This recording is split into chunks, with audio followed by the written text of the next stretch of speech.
오늘 나누실 말씀은 요한복음 8장 10절과 11절입니다. 신약 158쪽에 있습니다. 우리 찾아서 합독하겠습니다. 예수께서 일어나사 여자 외에 아무도 없는 것을 보시고 이르시되 여자여 너를 고발하던 그들이 어디 있느냐 너를 정죄한 자가 없느냐 대답하되 주여 없나이다. 예수께서 이르시되 나도 너를 정죄하지 아니하노니 가서 다시는 죄를 범하지 말라 하시니라. 아멘. 할렐루야. 하나님 감사합니다. 가늠한 여인이 예수님으로 용서를 얻는 이 모습이 저희 심령 가운데 다시 한번 각인됩니다.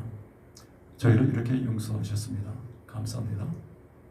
하나님의 그 사랑을 다시 한번 기억하는 오늘 이 말씀을 통하여 투영하고 또 그 사랑으로 우리가 담대하게 이 세상을 살아나가는 그 힘을 얻는 시간이 되게 하옵소서. 처음부터 끝까지 주님 성삼위 함께 하셔서 사람에게 뜻하지 못하게 하시고 말씀이 선포될 때 하나님 아멘으로 받게 하시고 말하는 자나 듣는 자가 하나님의 말씀으로 듣게 하시옵소서. 감사드리고 예수님 이름으로 기도했습니다. 아멘. 아멘. 더웠던 한 주였습니다. 상당히 더웠는데 그런데 생각해보면 저희보다 더운 나라가 또 있지 않습니까? 2007년도인가요?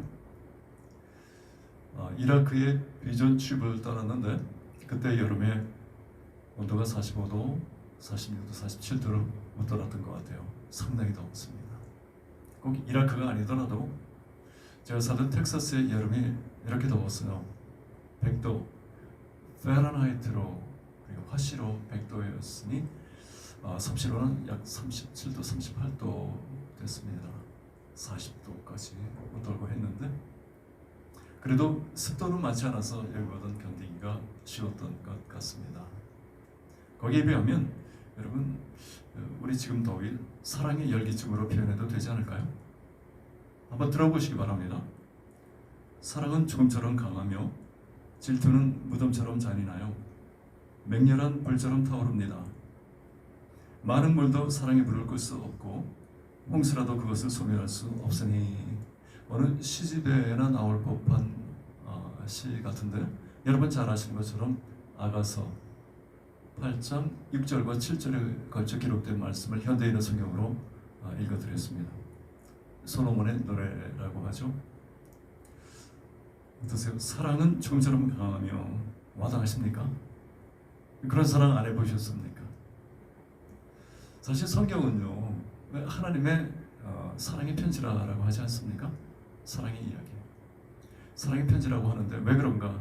우리가 조금만 생각을 해보면 알 수가 있는데 여러분 우리가 강의를 들을 때 교수님이 이 목적 오브젝티브를 먼저 이렇게 칠판에 적어놓는 경우가 있어요. 그것을 보면 이 강의를 통해서 무엇을 배워야 되는지, 왜 배워야 되는지를 쉽게 이렇게 알기 때문에 더 집중을 하게 되는 것 같습니다. 여러분 성경에 쓰여진 목적이 있을 거 아닙니까? 성경에 쓰여진 목적이라 함은 하나님의 뜻을 발견하기 위하여 하나님의 뜻이 무엇인가? 우리 인생들로 하여금 죄에서 돌이켜 예수 그리스도를 통하여 우리가 구원을 얻는 것, 죄를 회개하고 용서받음으로 인하여 우리가 구원 얻어 천국 영생을 얻게 하십니다. 말할 수가 있을 것입니다. 그런데 진짜 질문은 그러면 왜 하나님께서는 그 뜻을 두셨나? 하나님의 뜻을 두신 동기가 무엇인가를 물어본다면 왜 그럴 것 같습니까? 여러분은 어떻게 생각을 하세요? 좀 여러분 답변하기 쉬우시라고 제가 사지선다형으로 좀 만들어 봤는데 1번 그것은 하나님의 취미 활동이다. 하나님이 즐거워하셨던 활동, 취미 활동 중에 하나다. 2번 하나님이 자신을 과시하기 위함이시다. 하나님은 능력이 많으시기 때문에 그러한 하나님의 뜻, 우리 인생들로 하여금 구원 얻도록 하시는 것, 그 능력의 한 부분으로서 하시는 일이다. 세 번째, 하나님은 능력이 많으시기 때문에 다 그냥 능력의 한 부분, 그냥 아무 생각 없이 하신 일이다. 네 번째, 사랑하셨기 때문에. 무엇이 답일까요? 너무 선명하죠? 4번 사랑하셨기 때문에. 그러니까 하나님께서 뜻을 두시고 인생으로 하여금 예수 그리스도를 통하여 우리가 구원 얻도록 하신 이 모든 일, 이 동기가 왜 그렇게 하셨나? 우리를 사랑하셨기 때문에 그렇게 하신 거예요. 그렇기 때문에 성경은 우리를 향한 하나님의 사랑의 편지다, 러브레터라고 말할 수 있을 것입니다. 여러분, 정말 성경은 하나님의 뜻은 처음부터 사랑이셨어요. 처음에 사랑으로 시작해서 사랑으로 끝마침이다 할 수 있는데, 우리 하나님의 창조하심부터 얘기를 해야 될 것 같습니다. 하나님께서 모든 천지 만물을 창조하시고 보기 좋아하셨어요. 우리 사람을 만드셨을 때 어떠셨겠습니까? 우리 사람을 만드시고 참 기뻐하셨는데, 하나님이 사람을 만드실 때, 인생을 만드실 때, 그때 우리를 사랑하심으로 저희를 만드셨어요. 문제는 뭐냐면은 그 사랑이 제대로 느껴지지 않는다는 겁니다. 하나님은 사람을 사랑하셨는데 정말 사랑하셨어요.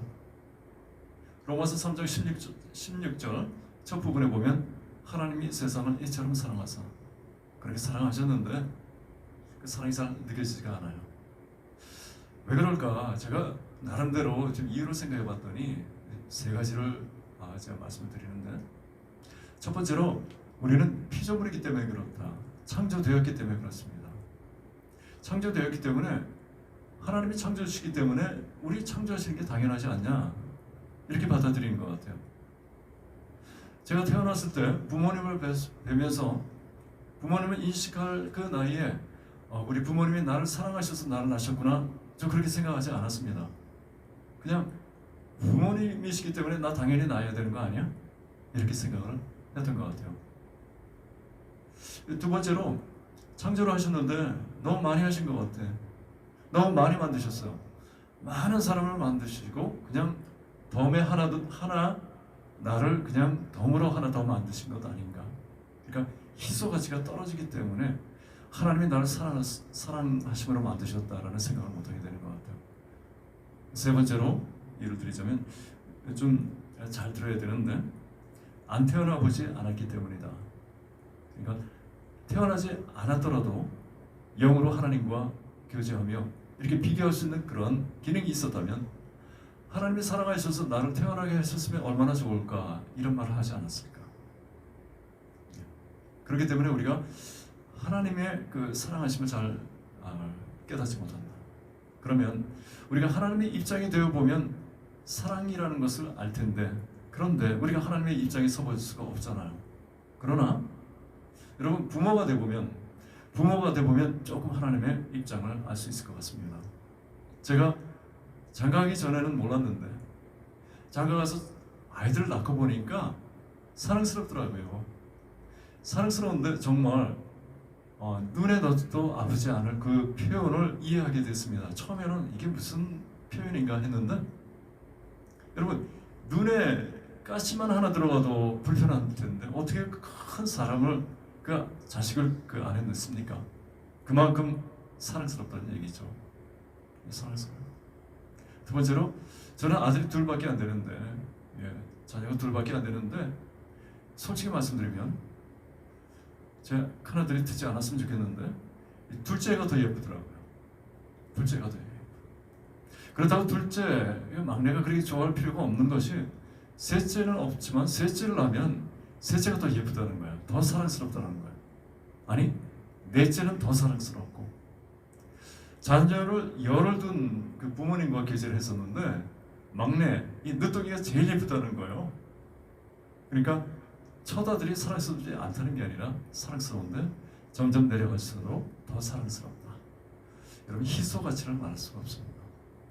그래서 세 번째로는, 제가 아들만 둘인데 이 자식을 안 낳았더라면 어땠을까 생각을 못 하겠더라고요.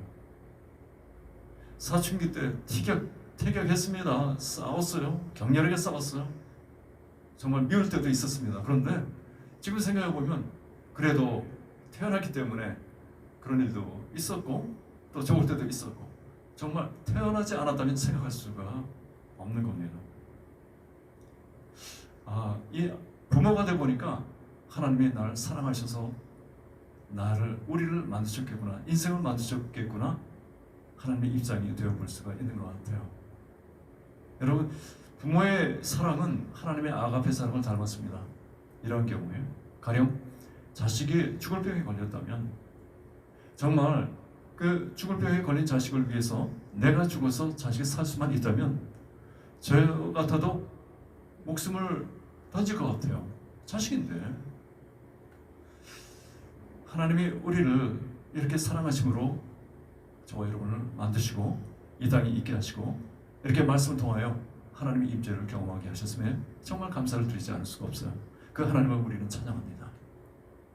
이렇게 사랑하셨을 뿐만 아니라 성경에는 이 두 가지 부류의 사랑을 말하는데 말씀 두 군데를 통해서 표현된 것을 제가 좀 말씀을 드리겠습니다. 첫 번째로 에베소서 1장 4절과 5절에 보니까 이렇게 기록합니다. 우리를 택하사 예수를 통하여 아들이 되게 하셨다라고 했고, 4절에 보니까 사랑으로 예정하사라고 했습니다. 사랑으로 예정했다, 이렇게 기록을 했습니다. 그런데 여러분, 베드로후서 2장 12절 보니까 이 표현이 굉장히 과격한 표현인데 제가 그대로 읽어드리면, 이 사람들은 본래 잡혀 죽기 위하여 난 이성 없는 짐승과 같다라고 표현했습니다. 굉장히 강해요. 이해하자면 본능을 따라 사는 사람이다. 좀 더 대우해서 표현하자면 자연인이다, 이렇게 표현한 부류가 있습니다. 근데 그 말씀 가운데 이 사람들이 누군가 봤더니 앞절을 보니까 10절 11절에 보니까 당돌하고 장하고 떨지 않고 영광 있는 자를 비방하는 자라, 이렇게 했습니다. 영어로 보니까 목이 꼿꼿해서 자기가 뜻을 가지고 진짜 자기가 원해서 말하는 것처럼 그렇게 영광 있는 자들을 두려워하지도 않고 신성모독한다, 이렇게 표현을 했습니다. 그러면서 11절에 그들보다 더 잘 만들어진 천사들도 그들을 하나님 앞에서 비방을 하지 않는데 그들은 한다는 거예요.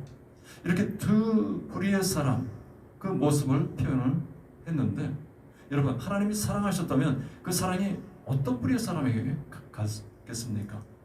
첫 번째 부류죠. 첫 번째 부류. 그러면 여러분에게 질문합니다. 여러분은 어느 부류에 속하게 하셨습니까? 제가 자신이 있어서 여러분에게 이런 질문을 할 수 있는 거예요. 여러분, 첫 번째 부류에 속하신 분들이 있어요. 그러니까 여기 와 계시죠. 여러분, 교회에 온다는 자체, 이것은 아무나 올 수가 없는 거예요. 내가 교회 마음 먹는다고 갈 수 있는 곳이 아닙니다. 끌려왔더라도 그 끌림도 하나님의 이끄심입니다. 비교를 해보면, 여러분, 점치는 사람 중에서 예수님을 믿고 개종한 사람들의 그 간증을 들어보면, 점집 앞에 지나갈 때 기웃기도 하는 사람들을 이끌어낸 귀신들이 이끌림이 있다는 거예요. 점집 대문 문 양 옆에 뭘 세워놓는데 그것을 통해서 귀신들이 관심을 갖는 사람들을 끌어당겨서 안으로 끈다는 겁니다. 그게 보인다는 거예요. 여러분, 귀신들도 자신들에게 관심 있는 그러한 영혼들을 붙잡아 끄는데, 우리를 사랑하시고 우리를 만드셔서 또 하나님이 예정하시고 택하신 그러한 자를 어떻게 실수로 교회에 보낼 수 있고 어떻게 그냥 무작위로 이렇게 교회를 보낼 수 있느냐는 얘기죠. 그렇게 할 수 없습니다. 하나님의 사랑이 분명히 작용하고 있고 하나님의 택하심이 분명히 있기 때문에 저와 여러분이 앉아 계신 거예요. 할렐루야. 그러한 여러분 한 분 한 분을 주님의 이름으로 축복합니다. 더 나아가서 우리가 좀 이 부분, 그러니까 하나님께서 예정하시고 택하신 이 부분에 대해서 좀 더 자세하게 설명하는 부분이 있는데, 로마서 8장 29절과 30절에 보면 250쪽에 있는데, 거기에 보면 하나님의 사랑을 받은 자에 대해서 좀 더 구체적으로 기술을 하고 있습니다. 사도 바울이 어떻게 얘기했냐면, 하나님 미리 아신 자를 미리 정하시고 또 부르셔서 의롭다 하시고 영화롭게 하셨다, 이렇게 표현을 하고 있습니다. 왜 미리 정하셨나? 그 이유를 얘기하는데, 아들의 형상을 본받게 해서 예수 그리스도로 맏아들이 되도록 하기 위함이다 라고 했어요. 여러분, 여기서 하나님께서 하나님의 이 가족을 만드시는 손길을 보실 수 있습니까? 하나님이 아버지 되시고 그리고 예수 그리스도 마다들 되셔서 많은 사람들이 자녀 되도록 그 안에 가족으로 이끄시는 그 손길을 우리가 볼 수가 있지 않습니까? 왜 그렇게 하셨나? 사랑하시기 때문에. 사랑하시기 때문에. 그래서 37절에 보면, 로마서 8장 37절에 보면 칼이나 기근이나 어떠한 고난도 우리를 사랑하시는 이로 넉넉히 이기게 하셨다라고 했습니다. 여러분, 하나님이 우리를 사랑하심으로 우리 삶 가운데 고난이 있잖아요. 어려움이 있잖아요. 이 모든 것을 넉넉히 이기게 하셨다는 거예요. 여러분 삶 가운데 분명히 고난이 있었는데, 제 삶에도 있었고 여러분의 삶 누구에게나 다 있는데, 여러분이 이제까지 넉넉히 이기실 수 있었던 것은 하나님의 사랑이 여러분의 삶 가운데 닿았기 때문인 것을 여러분 믿으실 수 있기를 바랍니다. 그러므로 사망이나 생명이나 천사나 어떤 피조물도 하나님의 사랑에서 우리를 끊을 수 없다라고 39절에서 말하고 있어요. 하나님의 사랑이 다한 자, 예정하고 택하시고 의롭다 하시고 영원하게 하신 자들의 삶의 모습이에요.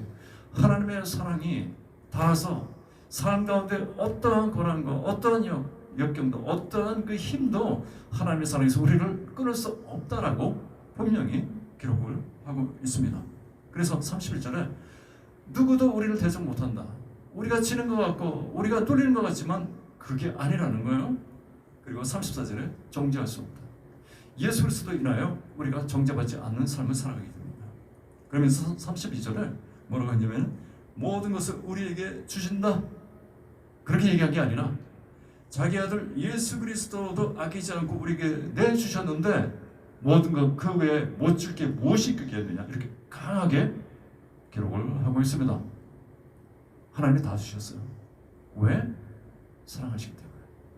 하나님께서 하나님의 능력, 하나님의 신령한 모든 것을 채우셔서 우리에게 복을 주시고 기쁨을 주시고 고난을 이겨나갈 수 있는 그런 너끈한 사랑의 힘을 주시고, 그리고 어떠한 경우에도 우리가 하나님의 사랑에서 끊어지지 않는 그러한 하나님의 관계를 주신 것, 절대 끊어지지 않는 하나님의 사랑을 심어주신 것입니다. 제가 두 부류의 사람이 있다고 말씀드렸습니다. 하나는 택하시고 예정한 사람, 그리고 또 하나는 본능에 가깝게 본능으로 살아가는 사람, 자연인, 영적인 안목이 전혀 없는 사람, 이렇게 두 부류를 말씀드렸는데 사실 여러분 두 부류가 아니에요. 한 부류밖에 없습니다. 우리는 모두 죄인, 그 죄인이라는 부류의 한 사람의 그 부류의 한 사람일 뿐입니다. 여러분, 우리는 죄인이에요.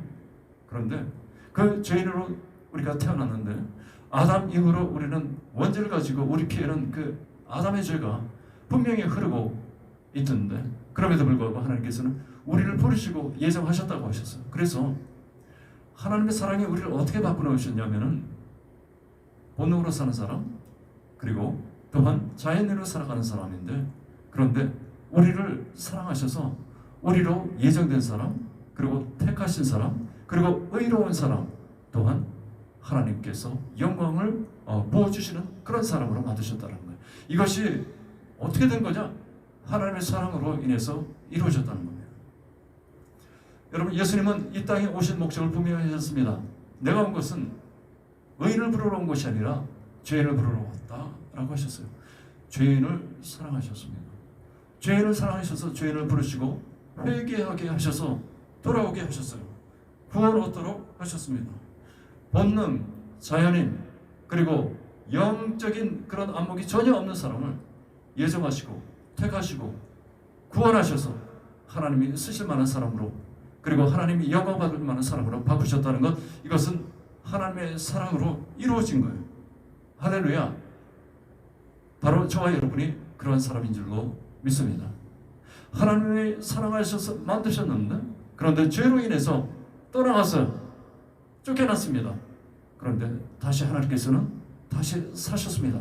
십자가의 보혈로, 십자가를 통하여 우리를 다시 한번 사시는 그런 놀라운 일을 이루셨는데, 여러분, 제가 얘기를 들은 게 있어요. 여러분 이해하기 쉬우시라고 제가 말씀드리면, 아프리카인가 어딘가 꼭 정확할 필요는 없잖아요. 청년이 카누를 만들었습니다. 배를 통나무를 잘라서 만들었는데 너무 잘 만들었어요. 강가에 사는데 카누를 타고 고기도 잡고 물놀이도 즐기고 그렇게 살다가 어느 날 하루 배를 그 강가에 자기 옆에 묶어놨는데 폭풍이 불었습니다. 밤에 폭풍이 불어서 그 배가 묶여놓던 끈이 끊어져서 이 배가 떠내려갔어요. 아침에 일어나니까 배가 없어졌습니다. 그래서 강기슭 따라 계속 내려갔는데 그 밑에 보니까 어떤 집에 강기슭 옆에 집에 묶여있는 거예요. 자기 것이. 자기 거 알잖아요. 얼마나 아끼고 애지중지하던 것인데 참 기뻐서 그 집 문을 두드리고 이게 내 배인데 이 배가 어젯밤에 바람으로 인해서 떠내려갔습니다. 이렇게 맡아주셔서 고맙습니다 했더니 주인이 반색을 하면서 이게 왜 당신 배냐라고 묻더라는 거예요. 이건 내 배라고 내가 만들어서 내가 안다고. 그랬더니 증거를 대보라. 아니 배에다 이름 써놓습니까? 그런 것도 아니잖아요. 그래서 어떻게 하면 그러면 제가 이것을 어떻게 도로 가질 수 있겠냐 그러더래. 사라고 하더래. 그래서 값을 매기고 흥정을 해서 돈을 주고 샀습니다. 자기가 만든 배를 다시 돈 주고 샀어요. 그 카누를 타고 강 상류로 올라오면서 이 청년이 카누에게 얘기를 했습니다. 너는 따블로 내 거야. 너는 내 거였었는데 너를 잃어버렸다가 돈 주고 샀으니 다시 내게 됐으니 따블로 내 거야. 여러분 하나님의 사랑이 저희를 두 번 하나님의 더블 소유물이 되게 하신 줄로 믿습니다. 여러분 우리 그 모든 것들이 하나님의 사랑으로 이루어졌음을 여러분 다시 한번 믿고 감사하는 저와 여러분 되시기를 주님의 이름으로 축원합니다. 오늘 본문 얘기로 돌아갑니다. 여러분 가늠한 여인, 이 가늠한 여인 죄인입니다. 누가 봐도 죄인이죠. 가늠이란 말을 제가 찾아봤더니 가늠은 부부가 아닌 남녀가 동침하는 것이다. 그래서 강간 그리고 또한 간통, 성매매와 같은 의미다라고 했어요. 여러분 나쁜 여자입니다.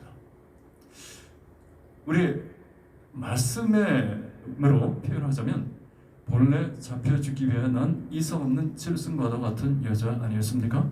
너무 심한가요? 여러분 그 본문의 배경 보면 이 바리새인들과 서기관이 이 여자를 통해서 예수를 책잡으려고 했어요. 그렇기 때문에 바리새인과 서기관을 사악하게 생각하는 경향이 있습니다. 나쁜 사람, 그 사람은 나쁜 사람들이기 때문에 오히려 이 가늠한 여자가 좀 측은하고 이렇게 느끼지는 것뿐이지. 그러나 이 여자는 간음의 죄를 지은 여자입니다. 죄인입니다. 그런데 예수님께서 본문에 보면 정죄하지 아니하시고 심판하지 않으셨어요. 그리고 떠나보내시면서 다시는 죄짓지 마라. Sin no more. 이 말씀만 하신 것 같아요. 여러분 분명히 이 가늠한 여자는 용서를 받았습니다. 예수님 하나님의 사랑이 예수를 통하여 나타나고 그 죄가 용서받은 것은 알겠는데 그러면 그 죄의 대가, 그 심판은 어떻게 하느냐? 그 죄의 대가는 치러져야 되는 건 아닙니까? 여러분 제가 지금 공의를 말씀드리는 거예요. 여러분 하나님은 사랑의 하나님이십니다. 그러나 사랑의 하나님이시기만 하다면 우리는 하나님을 전적으로 의지할 수가 없습니다. 왜냐하면 죄에 대해서 하나님의 공의가 분명히 바로 선 가운데 사랑이 드러나야 우리 하나님을 전적으로 의지할 수가 있는 거예요. 하나님을 신뢰할 수가 있습니다. 내 가족이 어떤 가해자에 의해서 피해를 받았는데 하나님의 사랑이시라고 해서 무조건 다 용서하시다면 그 하나님은 우리가 어떻게 공정하다고 말하고 우리가 하나님을 어떻게 신뢰할 수 있겠습니까? 하나님은 사랑의 하나님이시도 하지만 그러나 하나님은 공의의 하나님도 동시에 되셔야 우리는 전적으로 우리 삶을 맡길 수가 있는 우리 창조주 하나님, 나의 아버지 하나님이 되시는 거예요. 오늘 본문에서 보면 죄의 대가, 이 심판에 대한 부분이 없습니다. 단지 예수님께서 사람들에게 죄 없는 자가 먼저 돌로 쳐라 이렇게 말씀하셨어요. 판정을 하셨습니다. 판결을 하셨는데 그런데 여러분 따지고 보면 죄 없는 사람이 어디 있어요? 전부 다 돌을 놓고 다 가지 않았습니까? 이 부분에서 본문에서 죄 없는 사람은 예수님 한 분밖에 없지 않습니까? 예수님 한 분만이 죄가 없으신 온전하신 사람으로 오신 하나님이신데 그렇다면 예수께서 돌을 들어 그 여자를 돌로 쳐야 마땅합니다. 이것이 심판일 텐데 그러지 않으셨어요. 그러지 않으셨습니다. 사랑은 있는데 심판은 없어요. 예수님이 심판 안 하셨구나 알게 됩니다. 사랑으로 용서만 하셨습니다. 사랑은 있으나 공의는 보여지지 않습니다. 결론은 그러면 이 죄는 어디 갔느냐? 이 죄가 감당해야 될 부분은 그럼 어떻게 이해를 해야 되느냐? 결론적으로 이 죄는 예수님에게 전가되었다. 예수님이 그 죄를 맡으셨다라고 밖에는 우리는 결론 지을 수 없습니다. 왜냐하면 요한복음 19장에서 예수님은 십자가에 달리셨습니다.